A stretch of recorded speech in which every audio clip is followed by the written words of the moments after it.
Assalamualaikum warahmatullahi wabarakatuh. Di sini kelompok saya akan menjelaskan mengenai konsep dasar media pembelajaran unit 1. Sebelumnya, saya akan memperkenalkan anggota kelompok saya, yaitu Syifa Syafira, Santi Sri Herlina, Saski Haira Putri, Sepia Putri Apriliani, dan Sakila Arzaki Fiandi. Yang pertama ada pendahuluan. Menurut paradigma behavioristik, belajar merupakan transmisi pengetahuan dari expert ke novice. Guru dapat menuangkan pengetahuan sebanyak-banyaknya kepada siswa dengan persepsi siswa dapat menyerap seluruhnya pengetahuan tersebut. Dan dampaknya adalah berkurangnya kreativitas pada siswa. Akhir-akhir ini juga konsep belajar menerapkan pendekatan konstruktivisme di mana siswa sendiri yang diharapkan merubah pengetahuannya. Guru hanya sebagai fasilitator dan pembimbing. Karena itu, media pembelajaran menempati posisi strategis dan pengoptimalan proses belajar mengajar. Selanjutnya, posisi dan fungsi. Kata media berasal dari kata medium yang berarti perantara atau pengantar terjadinya komunikasi dari pengirim menuju penerima. Jadi, media pembelajaran dapat diartikan sebagai proses komunikasi. Secara umum, kegunaan media adalah memperjelas pesan agar tak terlalu verbal, mengatasi keterbatasan ruang, waktu, tenaga, dan indera, menimbulkan gairah belajar, memungkinkan anak untuk mandiri, memberi rangsangan dan yang sama untuk pengalaman yang sama, dan merangsang minat, perhatian, dan pikiran siswa untuk mencapai tujuan belajar. Selain itu, media pembelajaran juga berfungsi sebagai pembawa informasi dari sumber, yaitu guru, menuju penerimaan, yaitu siswa. Landasan penggunaan. Landasan pertama yaitu landasan filosofis. Dengan adanya berbagai media pembelajaran, justru siswa dapat mempunyai banyak pilihan untuk digunakan media yang sesuai dengan karakteristik pribadinya. Dengan kata lain, siswa dihargai harkat kemanusiaannya, diberi kebebasan untuk menentukan pilihan, baik cara maupun alat belajar sesuai dengan kemampuannya. Dengan demikian, penerapan teknologi tidak berarti dehumanisasi. Yang kedua ada landasan psikologis. Kajian psikologis menyatakan bahwa anak akan lebih mudah mempelajari hal yang konkret ketimbang yang abstrak, berkaitan dengan kontinuum konkret abstrak dan kaitannya dengan penggunaan media pembelajaran. Yang ketiga adalah landasan teknologis.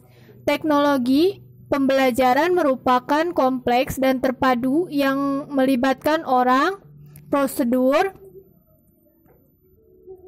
ide, peralatan, dan organisasi untuk menganalisis masalah, mencari cara pemecahan, melaksanakan, mengevaluasi, dan mengelola pemecahan masalah-masalah dalam situasi di mana kegiatan belajar itu mempunyai tujuan dan terkontrol. Yang keempat adalah landasan empiris. Siswa akan mendapat keuntungan yang signifikan bila ia belajar dengan menggunakan media yang sesuai dengan karakteristik tipe atau gaya belajarnya. Siswa yang memilih tipe belajar visual akan lebih memperoleh pembelajaran menggunakan media visual, seperti gambar, diagram, video, atau film. Sementara siswa yang memilih tipe belajar auditif akan lebih suka belajar dengan media audio, seperti radio, rekaman suara, atau ceramah guru. Akan lebih tepat dan menguntungkan siswa dari kedua tipe belajar tersebut jika menggunakan media audio visual. Assalamualaikum warahmatullahi wabarakatuh. Perkenalkan, nama saya Sakila Arzaki Fiandi dengan nomor pokok mahasiswa 20106310600183. Di sini, saya akan menjelaskan tentang perangkat dan klasifikasi. Perangkat dan klasifikasi. Yang termasuk perangkat media adalah material, equipment, hardware, dan software. Istilah material berkaitan erat dengan istilah equipment, dan istilah hardware berhubungan dengan istilah software. Material bahan media adalah sesuatu yang dapat dipakai untuk menyimpan pesan yang akan disampaikan kepada audien dengan menggunakan peralatan tertentu atau wujud bendanya sendiri, seperti transparansi untuk perangkat overhead, film strip, dan film slide, gambar, grafik, dan bahan cetak. Sedangkan equipment, peralatan ialah sesuatu yang dipakai untuk memindahkan atau menyampaikan sesuatu yang disimpan oleh material kepada audien. Misalnya, proyektor, film slide, videotape, atau recorder, papan tempel, papan flanel, dan sebagainya. Terima kasih. Karakteristik media pembelajaran dua dimensi. Media dua dimensi adalah sebutan umum untuk alat peraga yang hanya memiliki ukuran panjang dan lebar, yang berada pada satu bidang datar. Media pembelajaran dua dimensi meliputi grafis, media bentuk papan, dan media cetak, yang penampilan isinya tergolong ada dua dimensi. 1. Media grafis atau penyajian secara visual yang menggunakan titik-titik, garis, dan simbol visual untuk menggambarkan pesan yang akan disampaikan. Yang kedua, karakteristik media bentuk papan. Media bentuk papan atau media panjang pada umumnya digunakan untuk menyampaikan pesan atau informasi di depan kelompok kecil. Media ini meliputi papan tulis, flip chart, papan magnet, papan kain, papan buletin, dan pameran. Yang ketiga, karakteristik media cetak.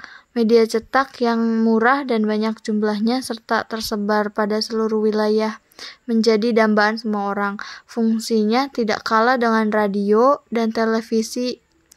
Bahkan untuk kalangan tertentu, bahan bacaan seperti buku, jurnal, majalah, koran, manual instruction, brosur, dan lain-lain lebih menguntungkan karena dapat dibaca ulang dan dijadikan bahan acuan ilmiah. Bahan-bahan itu tersebar di toko-toko buku, di rumah-rumah pribadi, di kaki lima, dan bahkan di tangan pedagang asongan. Karakteristik media pembelajaran 3 dimensi. Karakteristik media pembelajaran 3 dimensi terbagi menjadi 5. Yang pertama, belajar benda sebenarnya melalui widyawisata. Lalu ada belajar benda sebenarnya melalui spesimen. Selanjutnya belajar melalui media turunan. Lalu melalui peta timbul. Dan yang terakhir adalah dengan boneka. Sepertinya itu saja yang dapat kami sampaikan. Kurang dan lebihnya kami mohon maaf. Wabillahi taufiq wal hidayah. Wassalamualaikum warahmatullahi wabarakatuh. And see you next time.